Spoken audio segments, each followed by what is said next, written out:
তেখেতসকলে কোনোবা এজেগাত মিটিং দিছে, তেখেতসকলে আজি হয়তো আপোনালোকৰ লগত সহযোগ কৰি নলবাৰী ডিষ্ট্ৰিক্টৰ পৰাই একেত্ৰিত হৈ পেলাই আমাৰ লগত কাম কাজ কৰি যাব লাগিছিল। কাৰণ আমাৰ মুখ্যমন্ত্ৰী ডাঙৰীয়াই কৈছে যে যিহেতু চেণ্ট্ৰেলতে হ'ব আপোনালোকৰ কামখিনি, কোনো ধৰণৰ অসম ষ্টেটৰ পৰা কাম কৰিবলৈ মই নোৱাৰোঁ, পাৰ্মানেণ্ট কৰিবলৈ নোৱাৰোঁ।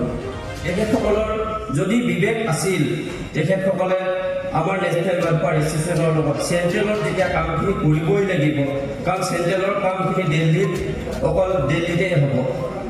তেখেতসকলে যদি আমাৰ লগত আহি হাত মিলাই, হাতৰ লগত হাত মিলাই একেই সংবাদ একেখন ট্ৰেইনিং কৰিছোঁ, একেই 45 দিন ট্ৰেইনিং, 45 দিনত তেখেতসকলেও যেনেকৈ পেট মাৰিছে আমিও তেনেকৈ পেট মাৰিয়েই কৰিছোঁ।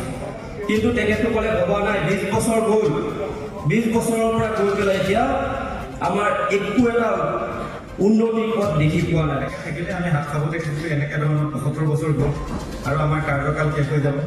আমাৰ অন্য ৰাজ্যৰ যেনেকৈ প্ৰমোশ্যন হয়, 4 বছৰীয়া অপশ্যনটো 5 বছৰ হয়, 10 বছৰ হয়, 15 বছৰ হয়, ফিক্স হয়, বা 55 বছৰ নাই 60 বছৰ আছিলে, 60ৰ পৰা 62 হয়, 65 হয়।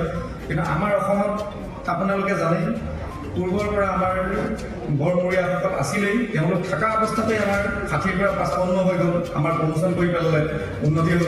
তাৰপিছত আমাৰ 4 বছৰীয়া অপশ্যনটো 3 বছৰীয়া হৈ গ'ল। আমি নিজে দেখি আছোঁ আৰু উন্নতি কৰিম বুলি এতিয়া চব ভাবি আছে চাগে, আৰু আমাৰ কিছুমানে তাতে ভুল কৰি পেলাই উন্নতি হ'ব বুলি কুকুৰাই ঘূৰি আছে।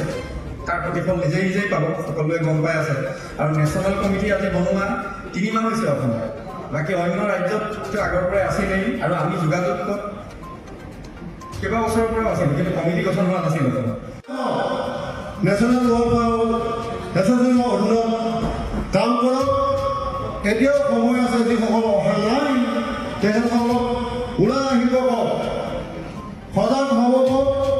যিহেতু আগতে দিন ধৰি যুগ ধৰি গৈ আছে, 25 বছৰ ধৰি এটা কমিটিৰ ৰাজত্ব কৰিলে অসমত, কিন্তু আজিলৈ কোনো 1% মই ছাকচেছ দেখা নাপালোঁ।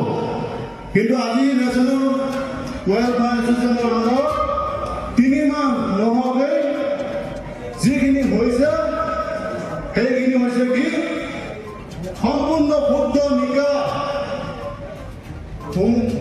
অসমৰ হোমগাৰ্ডৰ হৈ ফলাফল লাভ কৰিব পৰা একোটা কম পৰিমাণে হ'লেও তেওঁলোকৰ ভাল ৰিজাল্ট আহিছে।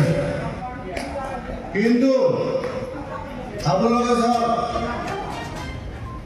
মই এইটো ক'বলৈ যাওঁ, কাৰোবাক সমালোচনা কৰিবলৈ যাওঁ, ইয়াত সমালোচনা কৰিব গ'লে বিসংগতি দেখা যায়।